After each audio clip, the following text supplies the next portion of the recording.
Hi all, வாங்க Kerala style மாம்பழம் மோர் குழம்பு எப்படி பண்ணுறதுன்னு பார்க்கலாம். வாங்க.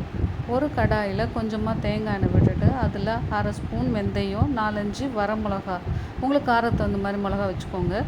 அதோட தேங்காய், புளிக்காத தயிரையும் சேர்த்துட்டு இந்த மாதிரி நைஸாக மிக்ஸி ஜாரில் அரைச்சி எடுத்து வச்சுக்கோங்க. ஒரு பாத்திரத்தில் கொஞ்சமாக தண்ணியை வச்சு நறுக்கின இந்த மாம்பழத்தையும் போட்டு நல்லா கலக்கி விட்டுருங்க.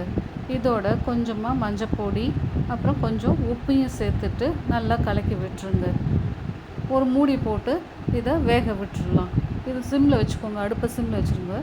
அதுக்குள்ளே ஒரு பாத்திரத்தில் புளிக்காத தயிரை எடுத்து வச்சுட்டு இந்த அரைச்ச விழுதியும் இதில் சேர்த்து நல்லா கலக்கி எடுத்து வச்சுப்போம். இந்த மாம்பழம் வெந்ததுக்கப்புறம் இந்த தயிரையும் இதோடு விட்டுட்டு நல்லா கலந்து விட்டுப்போம். இந்த சமயத்தில் தேவையான உப்பையும் சேர்த்துட்டு நல்லா கலந்து விட்டுட்டு மூடி போட்டு விட்டுருவோம். இது ஒரு கொதி வந்ததும் நம்ம அடுப்பை நிறுத்திட்டு இதை இறக்கி வச்சிடலாம். இதுக்கு தாளிக்க ஒரு கடாயில் கொஞ்சமாக தேங்காய் எண்ணெய், கடுகு, வரமிளகா, கருவேப்பிலை இதுக்கு தாளித்து போட்டுட்டிங்கன்னா இந்த மோர் குழம்பு சுட சுட சாதத்தோடு வச்சு சாப்பிட்டு பாருங்கள். ரொம்ப சுவையாக மணமாக அருமையாக இருக்கும்.